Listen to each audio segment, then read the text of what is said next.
Allah yang patut dipuji. Dia bangkit untuk menyelamatkan orang berdosa. Kebangkitannya menandakan bahwa dia adalah Allah. Bersyukur di hadapannya. Bersyukur untuk setiap anugerahnya.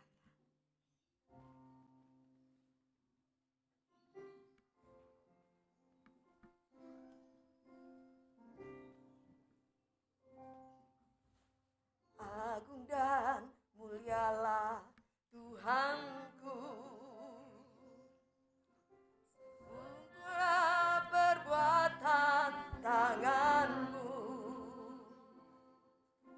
yang berkuasa atas surga dan seluruh bumi. Siapa yang dapat seperti Kau Tuhan? Katakan agung dan mulialah Tuhanku. Mulialah Tuhanku. Maha besar perbuatan tanganmu. Aku datang dan bersujud dalam hadirat-Mu, memuji Engkau seumur hidupku. Ku sembah Kau, Allah yang maha besar. Ku sembah Kau, Yesus keselamatanku. Ku sembah Kau, Roh yang kudus kekuatan hidupku.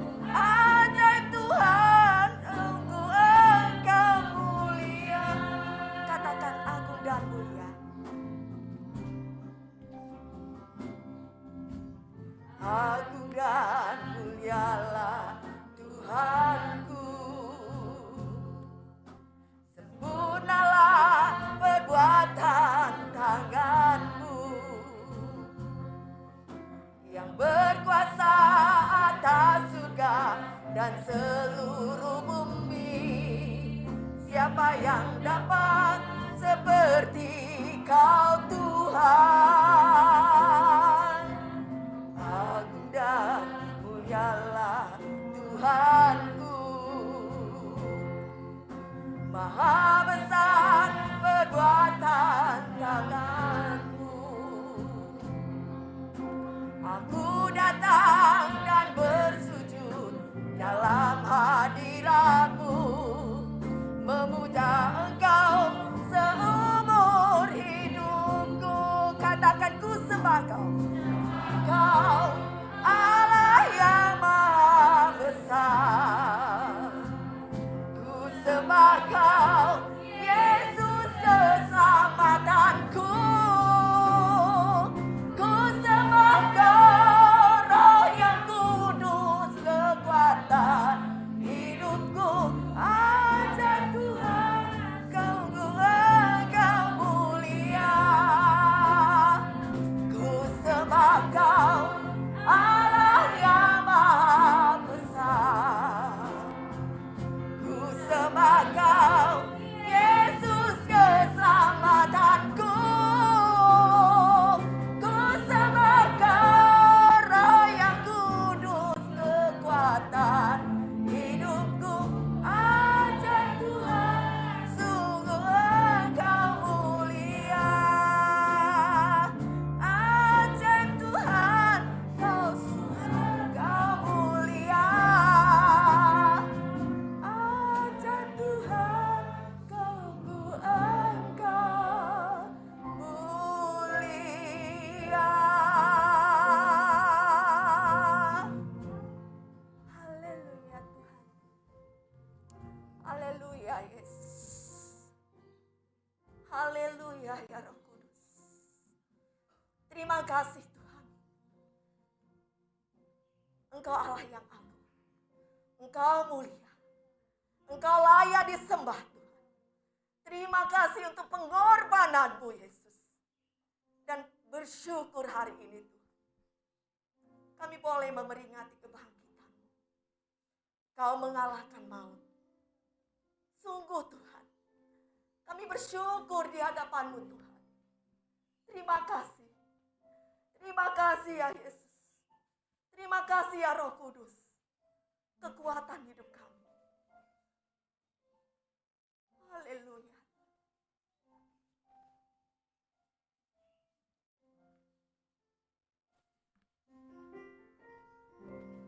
Ku sembah Kau, Allah yang maha besar.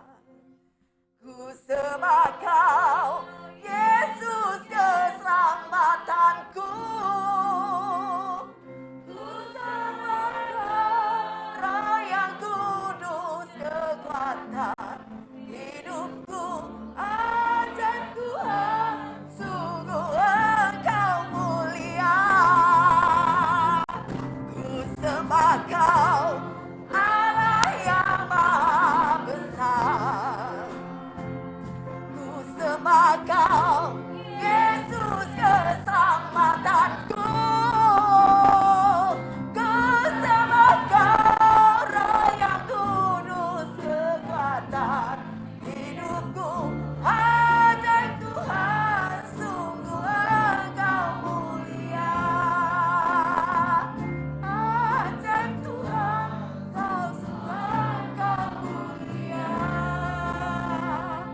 Ajaib Tuhan, sungguh Engkau mulia.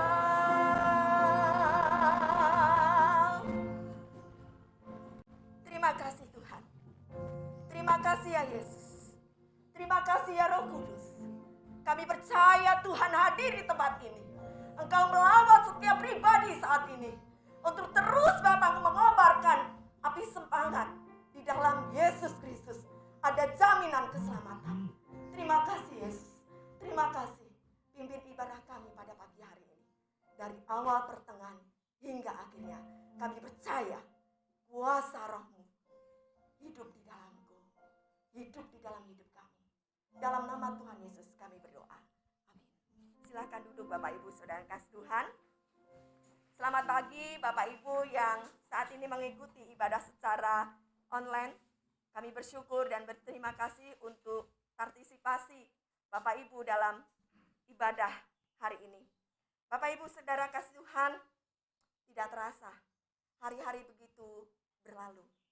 Tapi satu yang ingat, kasih Tuhan tidak pernah berlalu dalam hidup kita. Kebangkitannya membebaskan hidup kita. Kita katakan, Yesus bangkit, Yesus hidup. Naik ke surga, duduk di tahta Allah Bapa untuk membebaskan hidup kita.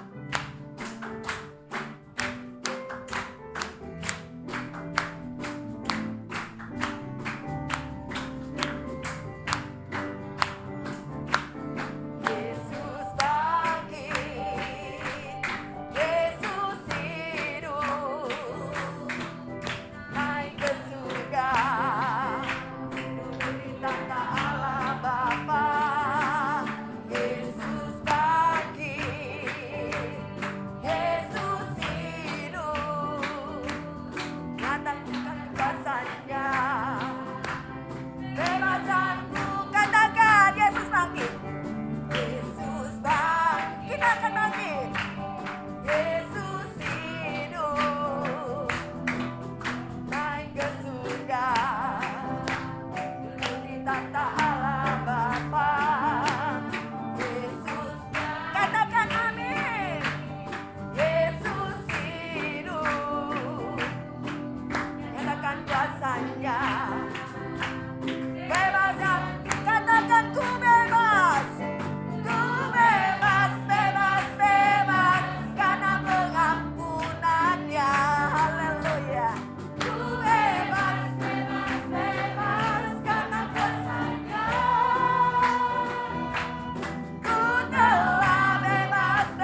Bapak Ibu Saudara yang kasih Tuhan. Baik. Bapak Ibu Saudara yang kasih Tuhan, begitu besar pengorbanan Kristus. Semua yang dilakukan adalah yang terbaik untuk kehidupan manusia. Saat ini kita akan baik mempersiapkan diri kita. Sebentar kita akan mendengar firman Tuhan. Pengorbanan Yesus begitu sempurna di dalam hidup kita. Untuk itu jangan pernah menyanyiakan. Jangan pernah meninggalkan iman percaya kita kepada Kristus. Karena kasih-Nya lah yang memulihkan hidup kita. Kita akan naikkan. Ku hidup oleh anugerah.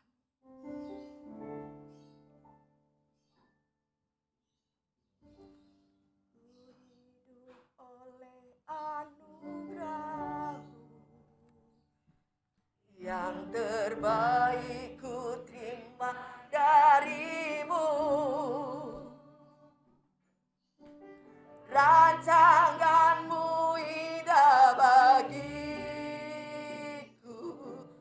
sebab ku hidup selalu di dalammu. Tiada pernah ku meragukan bukti kasih dan karya salibmu. Kau telah mati gantikan hidupku, sebab itu ku selalu bersyukur.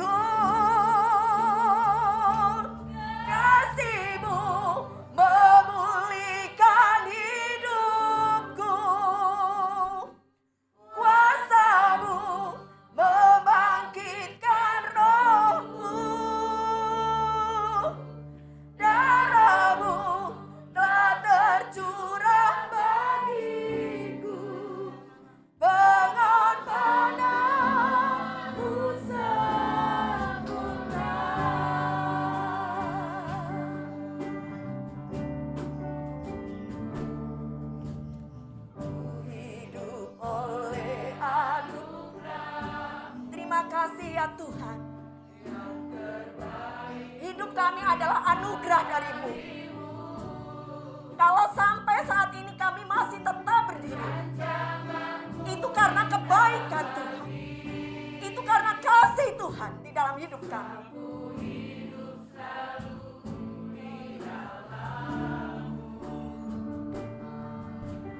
Tiada pernah ku meragukan bukti kasih dan karya salibmu. Kau telah mati gantikan hidupku, sebab itu ku selalu bersyukur. Kasih-Mu memulihkan hidupku, kuasa-Mu membangkitkan rohku,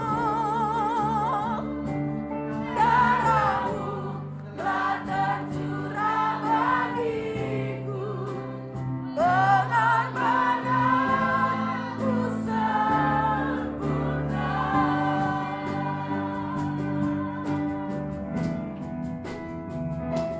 Kasih-Mu yang memulihkan hidupku, kuasa-Mu membangkitkan rohku, darah-Mu telah tercurah bagiku, pengorbananmu sempurna. Pengorbananmu sempurna, pengorbananmu sempurna.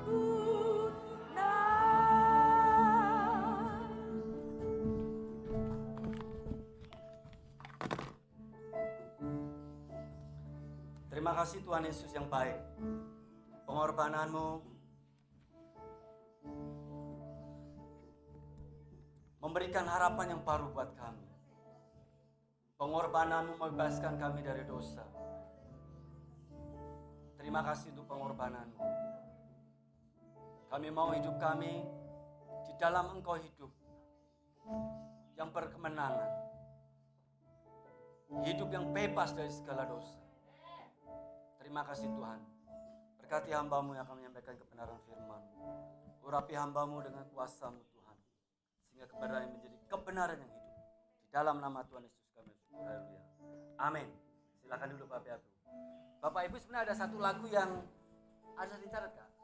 Kita nyanyikan satu lagu Yesus Kristus Tuhan.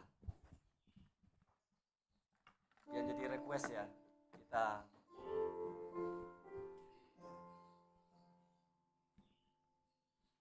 ku pandang kemuliaan-Mu. Bisa kan? Kemuliaan-Mu.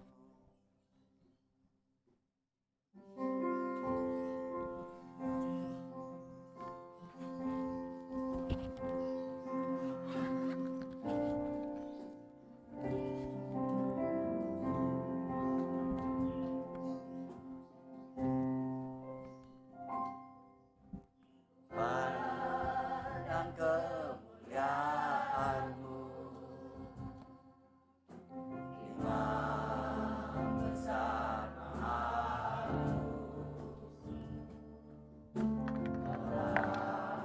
pemilik hidup, Yesus Kristus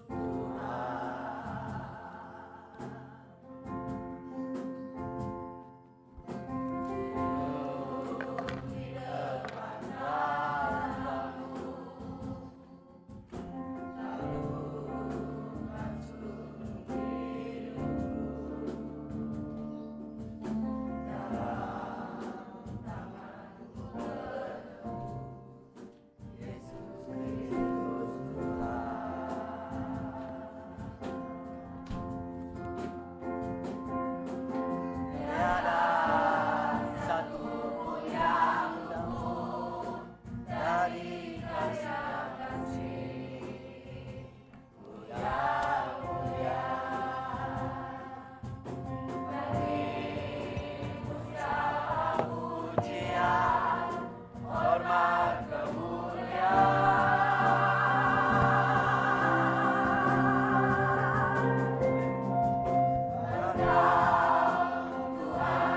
tinggikan yang kami dan menang, Yesus Kristus Tuhan,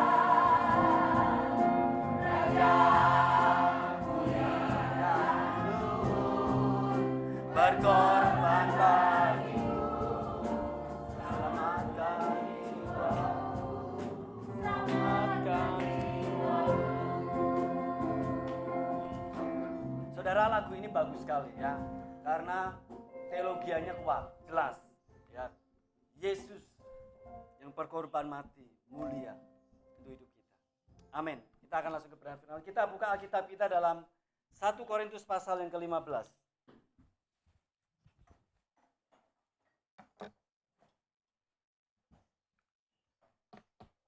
1 Korintus pasal 15 ayat 1 sampai 4 kita akan baca. Walaupun nanti dalam teks ada, tetapi kita akan baca ulang lagi.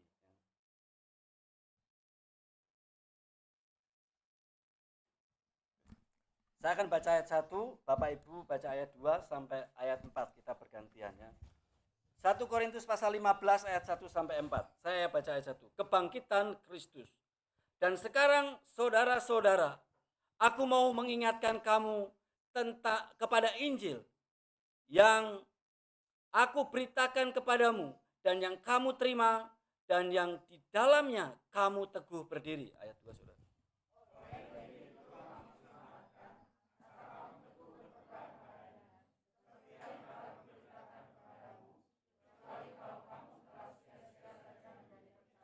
Sebab yang sangat penting telah kusampaikan kepadamu, yaitu apa yang telah kuterima sendiri, ialah bahwa Kristus telah mati karena dosa-dosa kita sesuai dengan kitab suci.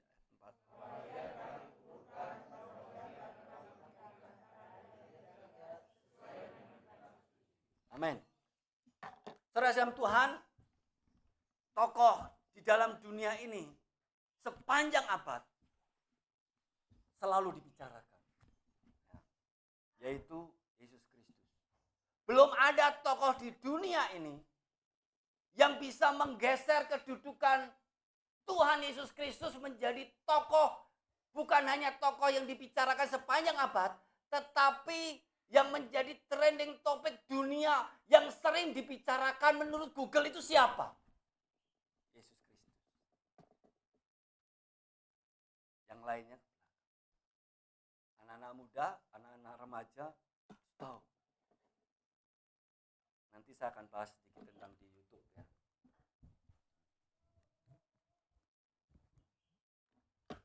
Yesus, Tuhan Yesus lebih dari sekedar seorang tokoh sejarah. Perlu penararan yang berbelit-belit, lapor majalah Time untuk menyangkal bahwa satu-satunya figur yang paling berpengaruh bukan hanya selama 2 milenium, tetapi sepanjang sejarah manusia adalah Tuhan Yesus dari Nazaret. Majalah tersebut menambahkan, argumennya kuat bahwa kehidupan orang lain sama sekali tidak ada yang berpengaruh sebegitu besar dan langgeng seperti kehidupan Tuhan Yesus. Kehidupan Tuhan Yesus menjadi trending topik. Kenapa? Karena Tuhan Yesus tokoh satu-satunya di dunia ini yang dibicarakan, yang sering dihujat, yang sering dilecehkan, bahkan yang juga diagungkan.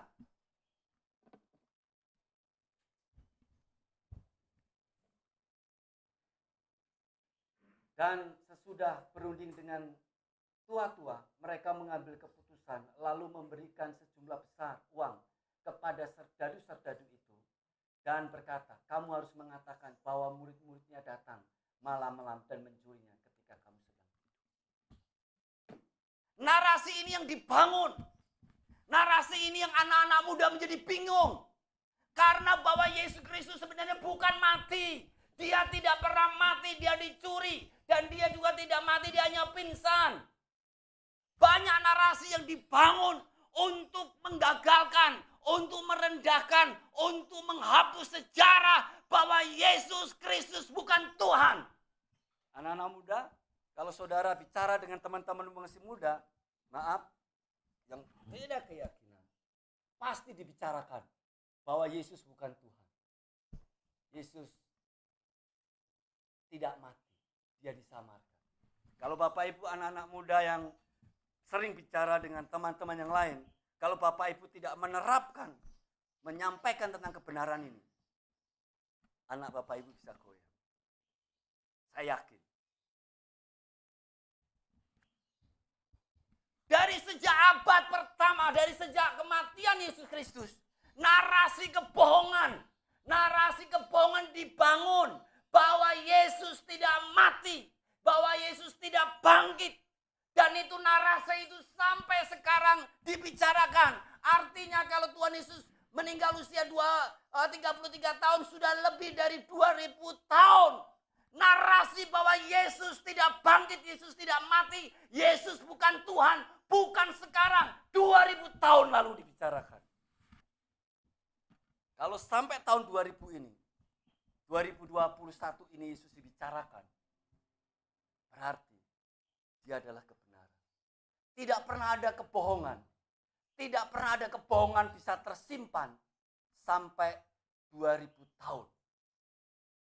Dalam beberapa bulan yang lalu, pilkada terjadi keributan kebohongan. Sudah hilang dalam ingatan kita. Tapi narasi yang dibangun bahwa Yesus adalah tidak bangkit 2000 tahun yang lalu. Tetapi narasi itu tidak bisa menyembunyikan bahwa Yesus adalah Tuhan yang bangkit. Tetapi narasi itu sampai sekarang dibangun. Kalau YouTube memberikan tontonan yang dapat. Kalau Bapak Ibu sekarang nonton YouTube, anak-anak remaja nonton YouTube, pendeta yang bekas pendeta itu maki-maki orang Kristen, membuktikan Yesus itu Tuhan atau membuktikan Alkitab. Tapi orang Kristen tetap. Kalau anak-anak saudara nonton di YouTube, orang-orang yang pindah jadi anak ibu yang remaja-remaja kalau tidak dibekali menjadi masalah besar. Pergaulannya salah menjadi masalah besar. Kalau anak-anak remaja kita kumpul dengan orang-orang yang salah, dikasih tontonan YouTube, lihat ini, bahwa agamamu, bahwa Yesus tidak mati, bahwa Yesus tidak bangkit, bahwa Yesus bohong kalau dia mati, bahwa Yesus itu tidak mati, ini adalah kebohongan, Yesus itu hanya pingsan. Kalau anak-anak Bapak Ibu masih remaja disodorkan dengan teman-temannya hal seperti itu, saya yakin kalau mendengar dengan teman-temannya akan runtuh. Tetapi kalau Bapak Ibu harus membawa anak saudara, membekali bahwa kebenaran firman Tuhan tidak dapat disembunyikan. 2000 tahun yang lalu Yesus, Tuhan Yesus juga dilecehkan. Tuhan Yesus juga disembunyikan bahwa dia tidak bangkit sampai sekarang. Tidak dapat menutup kebenaran Yesus mati dan bangkit. Kalau Tuhan Yesus tidak mati dan bangkit 2000 tahun yang lalu, pasti berita ini sudah hilang. Tapi sampai sekarang, narasi itu dibangun. Berita itu dibangun. Bahwa Yesus tidak bangkit. Bahwa Yesus tidak mati. Di semua lini kehidupan manusia. Tokoh agama, tokoh politik, kaum awam, orang kelas bawah membicarakan tentang Yesus. Kemenangan atas maut. Menurut Kamus Besar Bahasa Indonesia, maut itu adalah kematian. Ya. Tadi teks ini sudah kita baca. Buktinya apa? Kalau kemenangan atas maut. Buktinya apa kalau Tuhan Yesus tidak mati dan bangkit?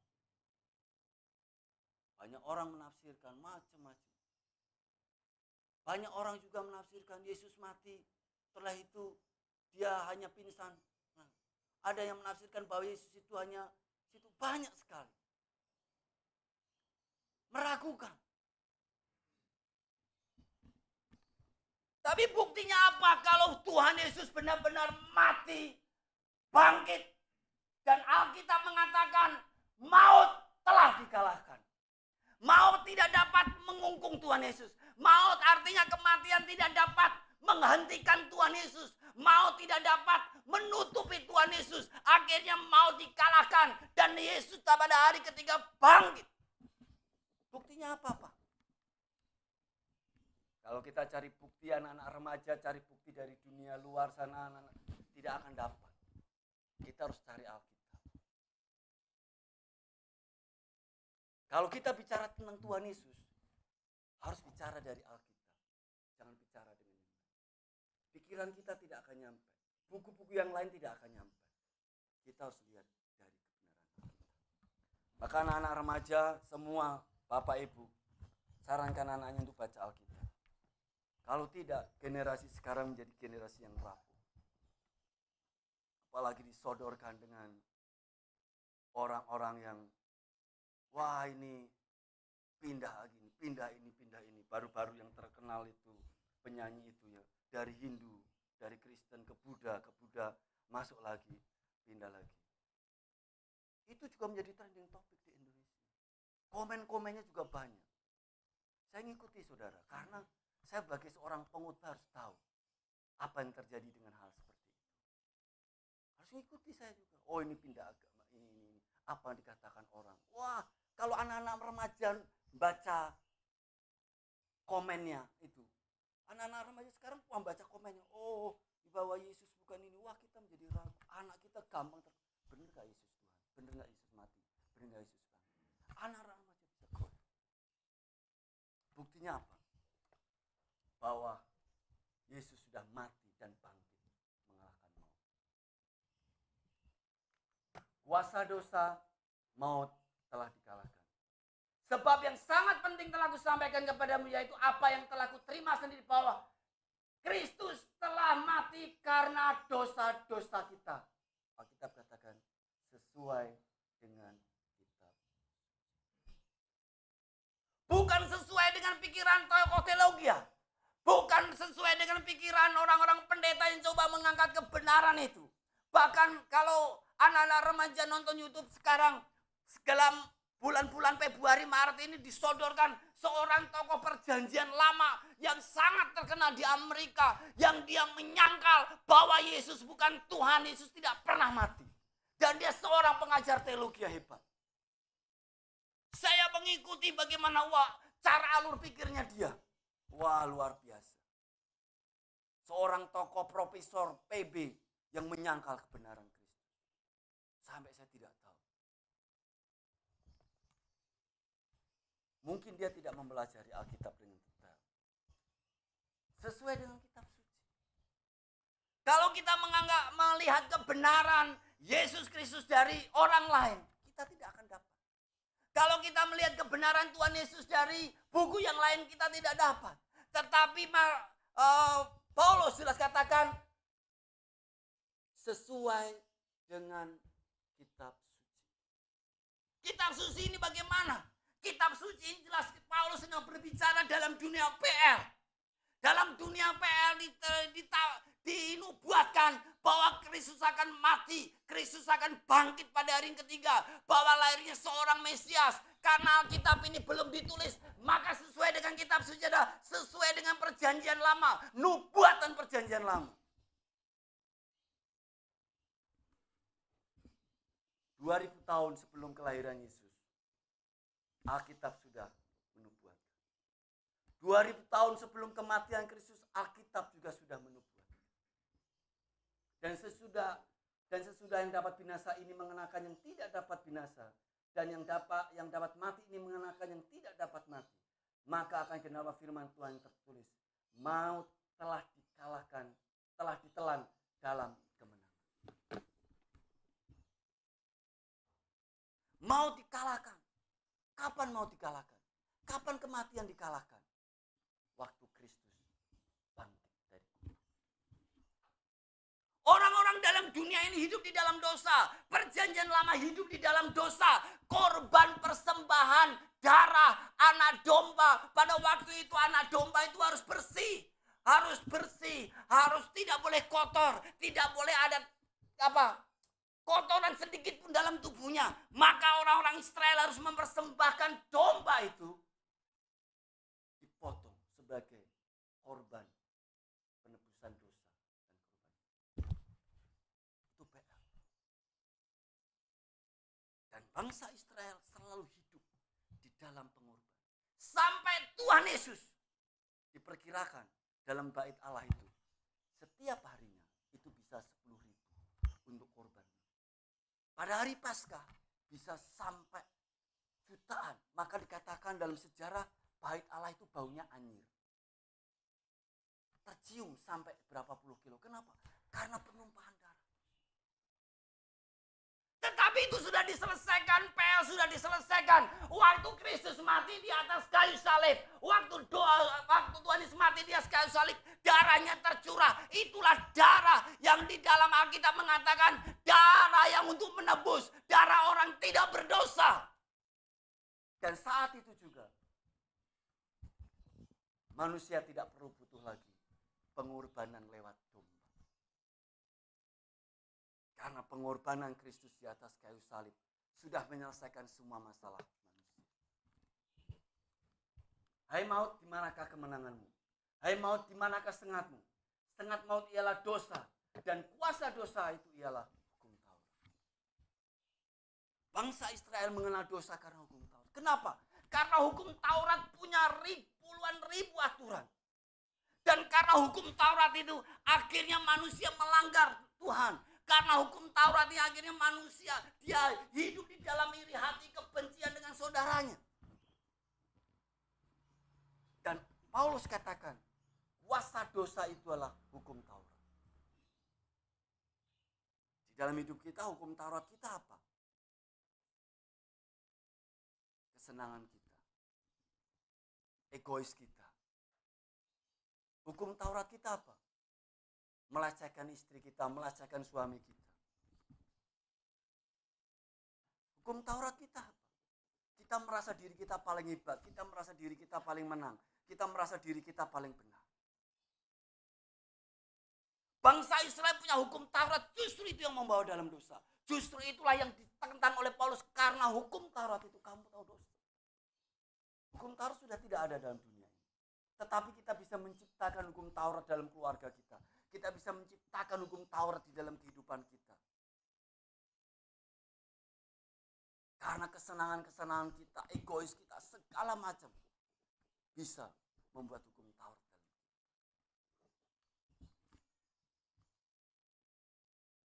Tetapi Roh yang memberi hidup telah membebaskan kamu dari dalam Kristus, dari hukum dosa dan maut.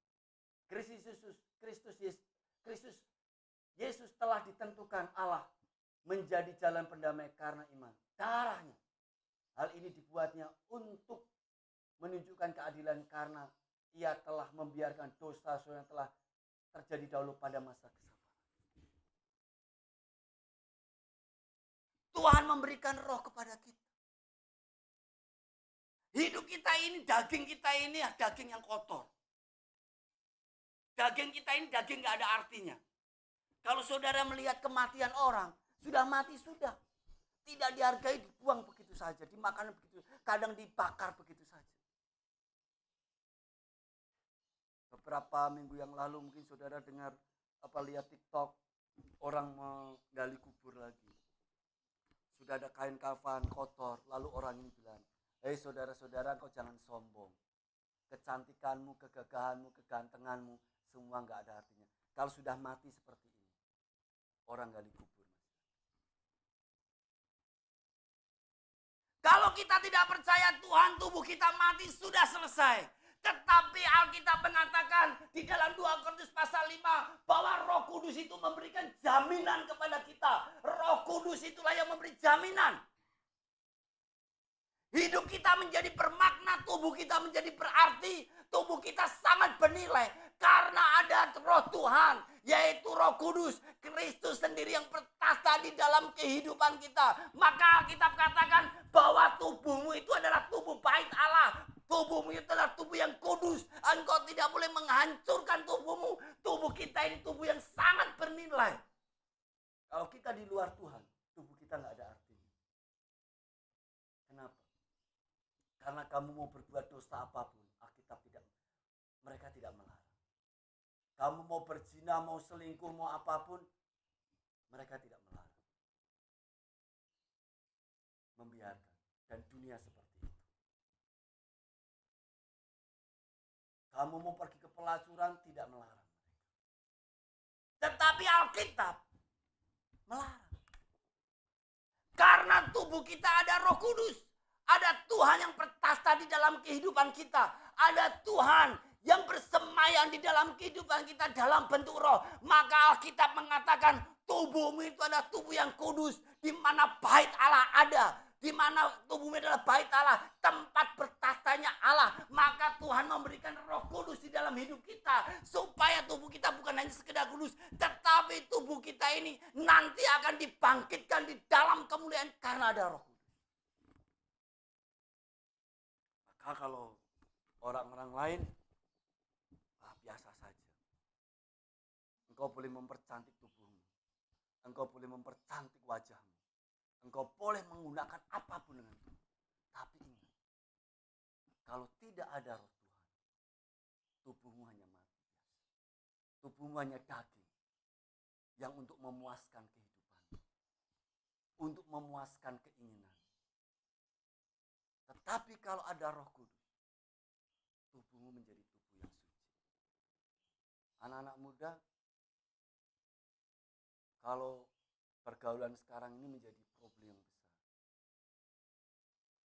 Ukuran perawan dan tidak perawan, gadis dan tidak gadis itu sudah bukan menjadi pembicaraan zaman sekarang.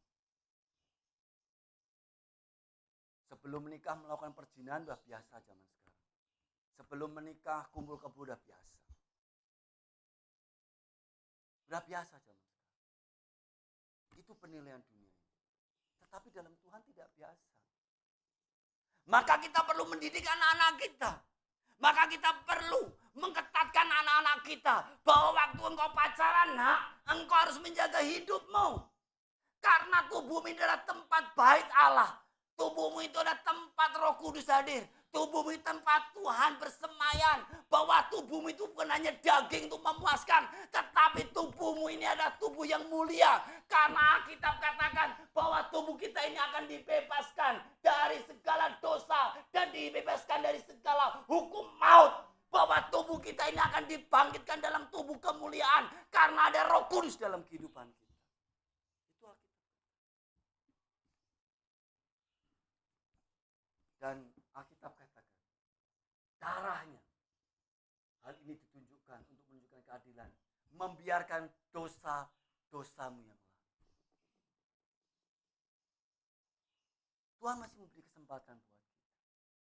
Mungkin 5 tahun yang lalu, 4 tahun yang lalu, 3 tahun yang lalu, 2 tahun, 1 tahun, mungkin 1 bulan yang lalu, 1 minggu yang lalu, 1 hari yang lalu kita berbuat dosa. Allah membiarkan, Tuhan membiarkan, masih memberikan kesempatan kalau kita hidup sampai saat ini. Tetapi setelah mendengar kebenaran firman, engkau tidak boleh berbuat dosa lagi. Karena tubuhmu itu adalah tubuh dalam kemuliaan. Tubuhmu akan dibangkitkan di dalam kemuliaan. Karena maut telah dikalahkan. Tubuh kita ini mulia, saudara. Karena ada Tuhan bertata. Tubuh kita ini sangat bernilai. Orang yang tidak mengenal Tuhan mati begitu saja. Orang yang tidak mengenal Tuhan memuaskan hidupnya. Tetapi kita tidak boleh. Karena ada Tuhan. Roma 5:9. Lebih-lebih karena kita sekarang telah dibenarkan oleh darahnya. Kita pasti selamatkan dari duka. Paulus dengan tegas. Kita sekarang telah dibenarkan. Saudara, kenapa Alkitab memberikan darah Yesus itu sangat berarti? Saya akan kasih satu ilustrasi. Saudara, ini mungkin 2018 yang lalu ya. Saya pergi ke satu gereja namanya Pak Adios yang pernah ke sini. Ini kakak beradik ini sudah puluhan tahun ribut. Dan ini kakaknya ini tangannya sudah kena. Sudah cacat dengan parah. Sudah cacat, dia nggak bisa apa-apa. Saya lihat tangannya sudah nggak bisa dipakai. Dia tangannya sudah kena. Terus dilayanilah di sana dan akhirnya mereka mau damai. Ini damai. Doakan oleh Pak Pendeta Mesa. Kita semua hadir. Keluarganya semua hadir. Karena di sana kalau ribut, kalau sampai ada yang meninggal, keluarga itu semua diusir keluar kampung itu. Kampung itu harus mengadakan ritual lagi untuk pembebasan dari peperangan. Ribut. Waktu didoakan ini selesai enggak? Tidak. Apakah setelah didoakan ini baik? Tidak. Perlu ada prosesnya. Prosesnya apa? Potong babi, penumpahan. Dan sorenya mereka adakan acara di kampung, saya tidak ikut. Setelah didoakan ini belum selesai. Perlu potong babi untuk menyelesaikan permusuhan itu. Harus ada yang namanya penumpahan darah. Dan itu udah biasa, penumpahan darah. Dimana? Ada satu film kan.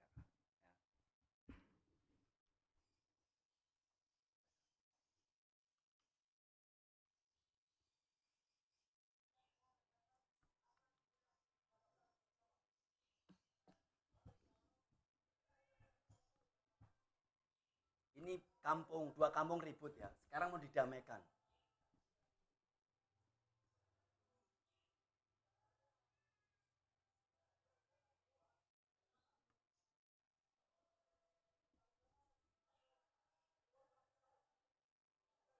Pegang jabat tangan bersama. Mari jangan enak ilat na kaya mari sana. Jangan balik ya ya kan ada bina na naman ya.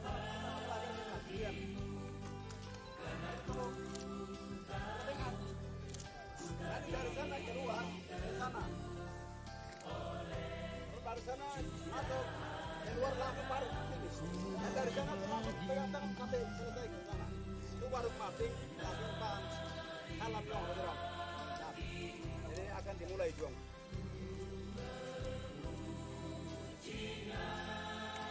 Nah, mama tahu lah tong buaro, ini jalan 10 menit jalan tuh. Nama tahu lah tong buaro, jumnya ini 10 menit jalan tuh. Awak harus mana keluar lah sudah.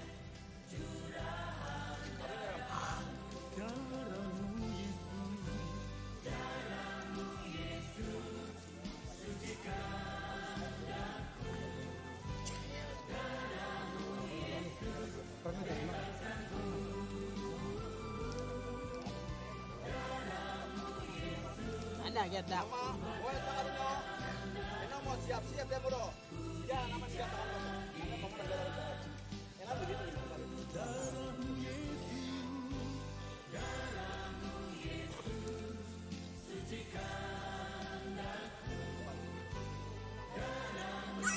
Doanya terus. Nanda jadi.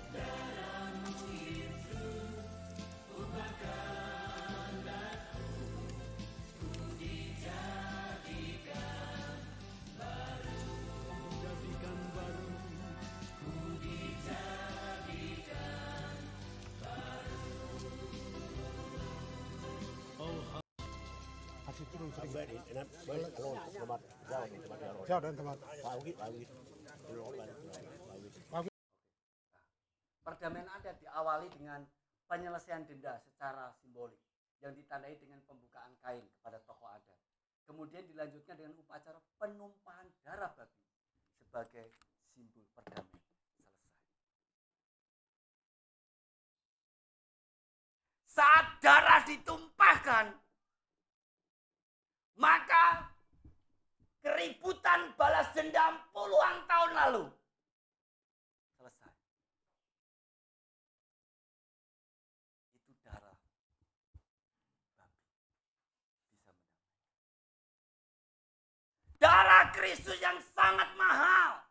Alkitab katakan darah yang tidak berdosa, darah yang tidak ternilai harganya, darah Kristus yang tertumpah di atas kayu salib bukan hanya menyelamatkan kita, tetapi menebus dosa kita. Darah itu yang membebaskan kita dari dosa-dosa kita, yang dosa kita dahulu buat sampai sekarang, sampai selama-lamanya. Kalau kehidupan kita layak di hadapan Tuhan, kita takut dengan Tuhan, kita mentaati kebenaran Alkitab, maka darah Kristus itu darah yang sangat mahal, sanggup menebus segala dosa kita.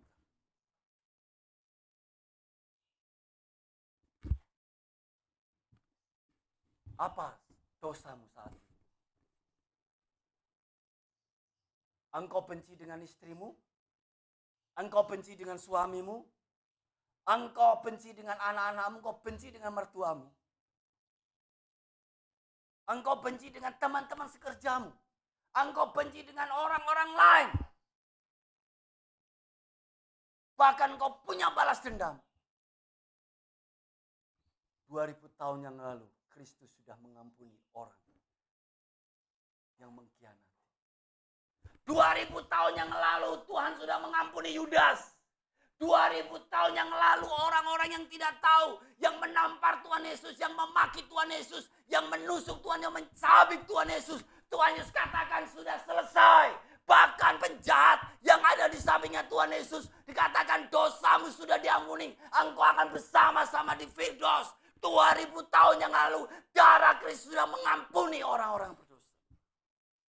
Dan darah itu sampai sekarang masih berlaku. Darah yang tidak berdosa. Darah yang suci.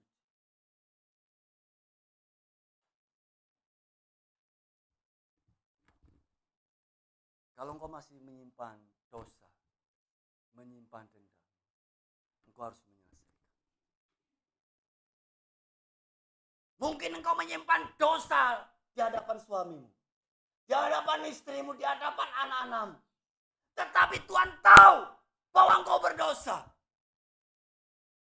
Engkau mungkin menyimpan dosa tidak di depan orang tuamu. Tetapi Tuhan tahu kalau engkau berdosa.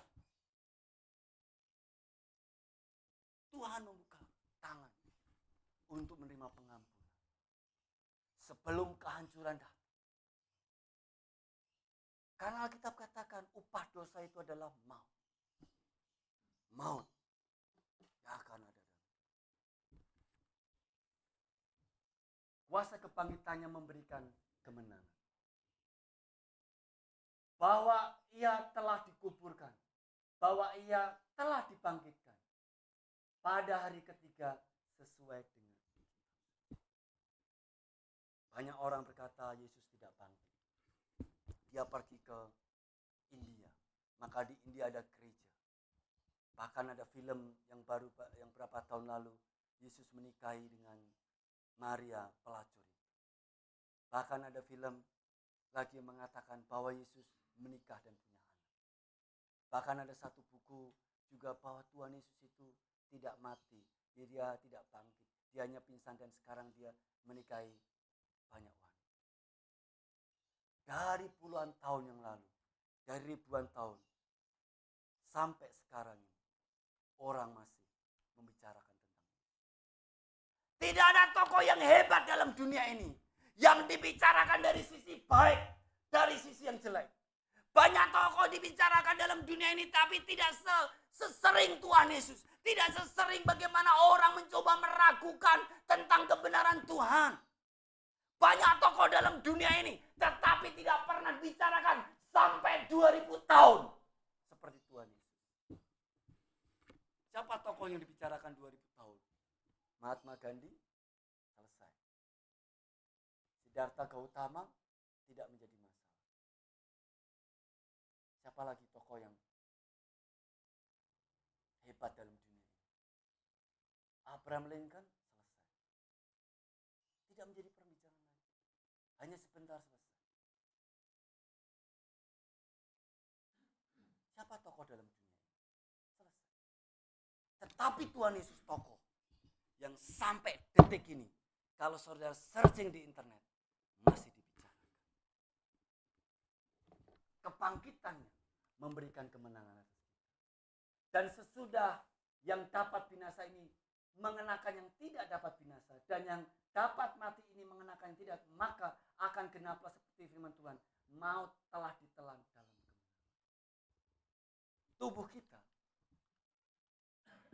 yang fana ini, yang tidak ada artinya ini, sebenarnya tubuh kita itu mengenakan apa? Sudah kita yang binasa mengenakan tidak dapat binasa. Apa yang tidak dapat binasa itu? Roh Tuhan yang ada dalam itu. Yang tidak dapat mati ini mengenakan yang tidak dapat mati apa? Roh Tuhan. Maka dengan firman Tuhan, maut telah ditelan dalam itu.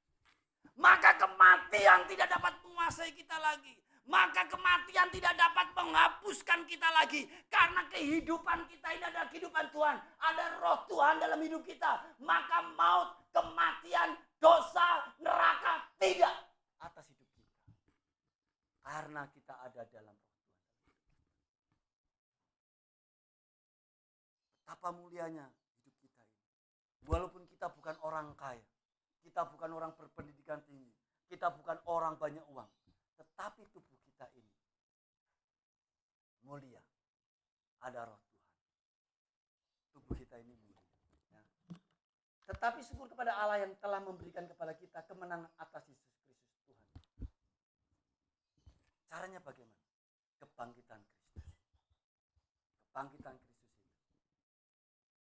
Syukur bagi Allah yang dalam selalu membawa kami ke dalam jalan. Dengan perantara itu kami menyebarkan bau keharuman. Ia telah meluti pemerintah-perintah dan penguasa dan menjadikan tontonan umum dalam kemenangan atas mereka di atas. Waktu di atas kayu salib itulah segala dosa dihapuskan. Tetapi waktu Kristus mati di atas kayu salib dan dikuburkan, waktu Tuhan bangkit, itulah kemenangan menjadi lebih nyata. Bahwa dosa, kematian tidak dapat Mengekang Tuhan Yesus. Dan itu menjadi milik kita. Kenapa? Karena kita disatukan dengan kematian Kristus. Bagaimana caranya? Alkitab katakan, dengan baptisan kita disatukan dalam kematian dan kebangkitan. Maka penting baptisan itu. Karena waktu kita menjadi satu, bagaimana kita menjadi satu dengan kematian dan kebangkitan Kristus. Bukan waktu kita percaya. Bukan waktu kita percaya. Bukan waktu kita mengaku Yesus Tuhan. Bukan. Alkitab mengatakan, waktu kita mati dan bangkit bersama dengan Kristus. Bagaimana caranya? Di dalam baptisan itu, kita mati dan bangkit bersama Kristus. Dan itu menjadi kemenangan. Kita disatukan dalam kematian kebangkitan Kristus. Bukan waktu kita percaya, tetapi menjadi satu itu. Waktu kita percaya dan prosesnya baptisan itu. Maka Alkitab katakan, siapa yang bertobat, percaya, dibaptis, akan diselamatkan. Itu Alkitab. Bertobat, percaya, baptis. Itu prosesnya. Maka akan diselamatkan. Menjadi satu. Sebab semua yang lahir dari Allah mengalahkan dunia. Dan inilah kemenangan yang mengalahkan dunia. Iman. Segala dunia ini dapat kita kalahkan. Situasi dunia ini dapat kita kalahkan. Alkitab mengatakan, dan kemenangan ialah yang mengalahkan dunia. Iman. Kenapa iman kita? Karena Kristus yang mati di atas kayu salib bangkit sudah mengalahkan perkara yang paling besar. Perkara yang paling hebat di dalam dunia ini. Tidak ada perkara yang paling hebat yaitu dosa. Tidak ada perkara yang paling hebat yaitu maut.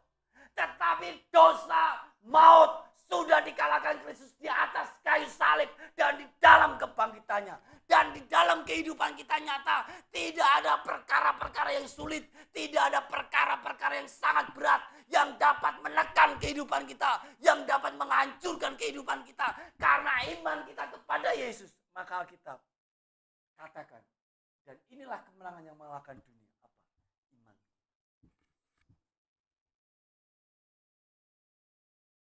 Iman kita. Saudara kasih dalam Tuhan. Anak-anak muda, orang tua, ibu-ibu semua.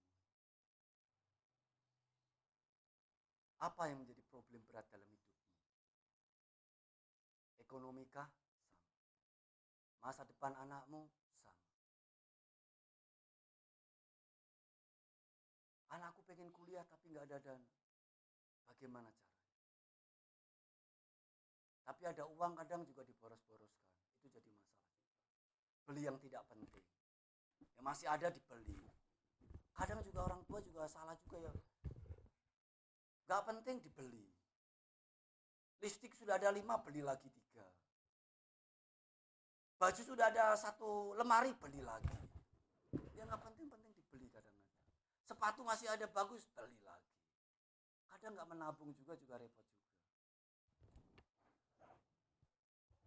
Sudah ada ini, beli lagi. Kadang harus berhikmat, menabung, Tuhan kasih. Tetapi, saya mau katakan, tidak ada perkara sulit dalam dunia ini yang tidak sanggup kita lewati bersama dengan Tuhan. Tidak ada perkara sulit. Apa perkara sulit dalam dunia? Tidak ada. Karena perkara dosa sudah diselesaikan. Maut sudah diselesaikan. Maut sudah diselesaikan. Tidak ada perkara sulit dalam dunia. Saudara tahu pertempuran Daud dan Goliat. Ini menjadi pertempuran yang luar biasa. Situasi pada waktu itu, bangsa Israel berhadapan dengan Filistin. Mentalnya sudah drop. Kenapa? Karena muncul Goliat. Goliat muncul dengan gagah, gede. Bangsa Israel yang keluarganya Daud, semuanya diam. Situasi pada saat itu tidak baik. Mental bangsa Israel tidak ada keberanian. Sampai Goliat menghina, hei bangsa Israel, mana pahlawanmu? Wah, dihina. Sampai dihina. Bangsa Israel semuanya drop. Situasi pada saat itu hening. Raja Saul juga hening. Panglima pada waktu itu juga hanya diam. Tidak ada satu orang pun berani mengeluarkan perkataan. Siapa yang berani? Raja Saul tidak berani keluarkan ucapan. Siapa berani? Abner bin Ner yang dikatakan hebat.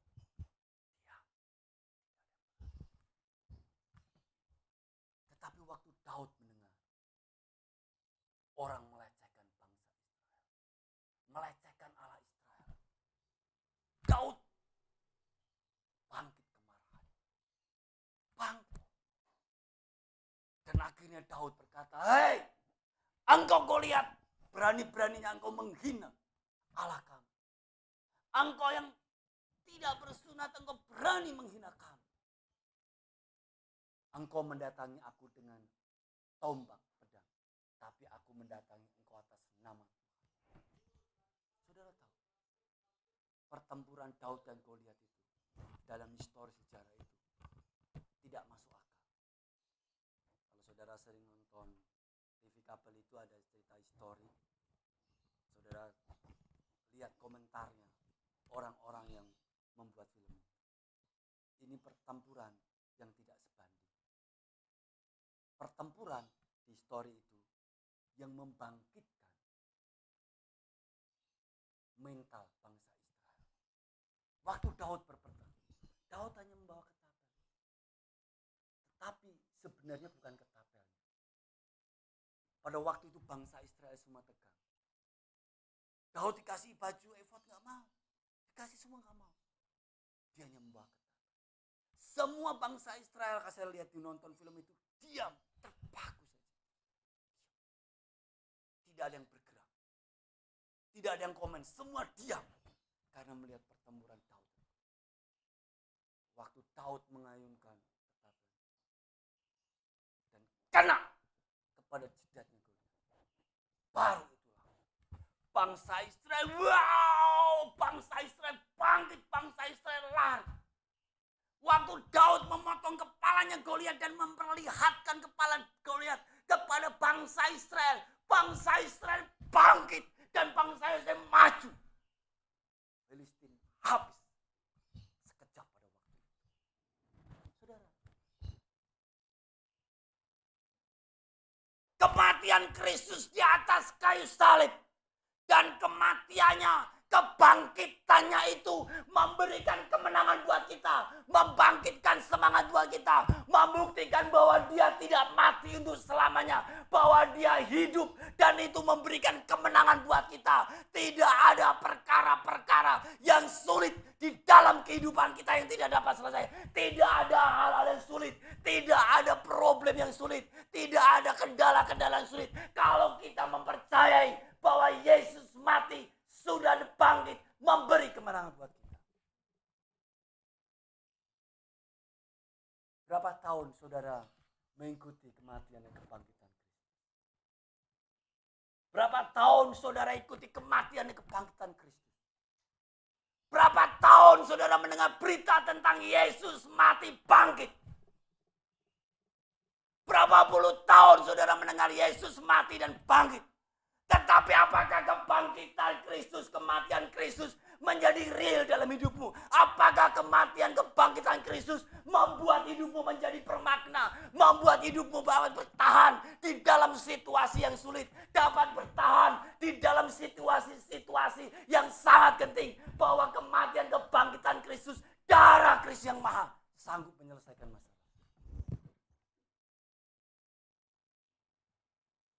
Banyak orang-orang tidak bisa bertahan karena hanya datang ke gereja, tapi tidak mengimani Tuhan. Banyak orang datang ke gereja berpuluh tahun berkali, tetapi selalu hidupnya mengalami kekalahan. Banyak hidupnya mengalami kekurangan, hidupnya banyak mengalami hutang, banyak mengalami masalah ekonomi, mengalami masalah-masalah dalam hidupnya, masalah keluarganya, masalah anaknya. Kenapa bisa terjadi? Karena dia tidak memahami kematian, kebangkitan Kristus yang hidup di dalam hidup.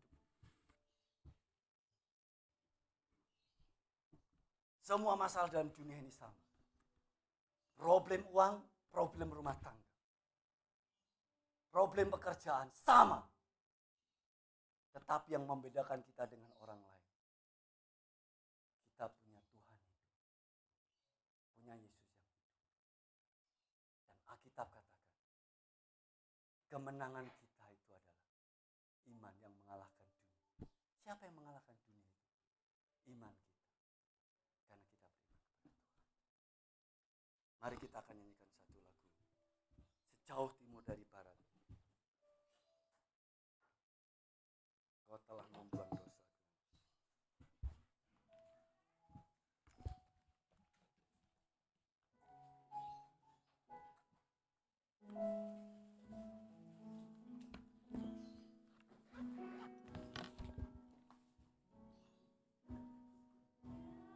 Timur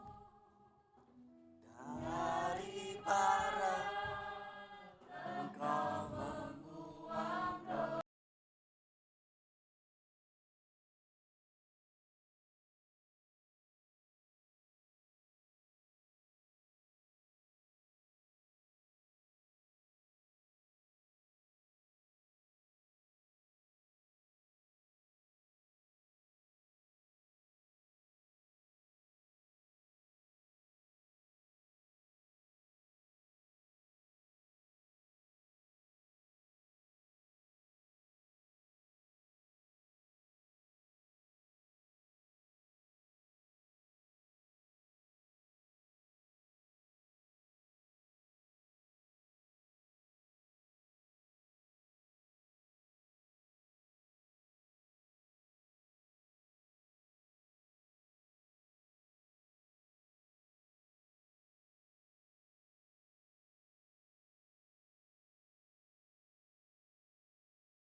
Kata sejauh dalam dibuang ke tubir laut.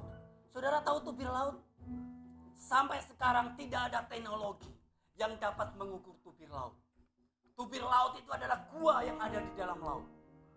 Teknologi dunia ini tidak ada yang dapat mengukur tubir laut sampai sekarang. Dalamnya laut bisa diukur. Tetapi tubir laut tidak ada yang bisa mengukur teknologi sampai saat ini.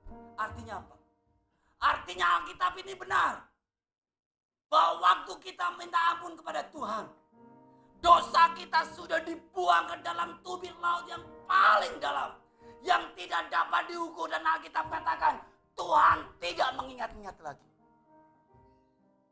Apa dosamu saat ini? Ampunlah kepada Tuhan, supaya engkau dipulihkan. Supaya engkau dipulihkan. Keluargamu tidak boleh hancur, anakmu tidak boleh hancur, ekonomimu tidak boleh hancur, hidupmu tidak boleh hancur. Tuhan sanggup memulihkan kehidupan kita. Tuhan sanggup memulihkan ekonomi kita. Tuhan sanggup memulihkan anak-anak kita. Karena Alkitab katakan semuanya sudah dibuang ke dalam tubir laut paling dalam. Hanya tinggal minta pengampunan Tuhan. Ampuni aku. Ampuni aku. Ampuni aku. Nyanyikan lagu ini sekali lagi dengan pelan.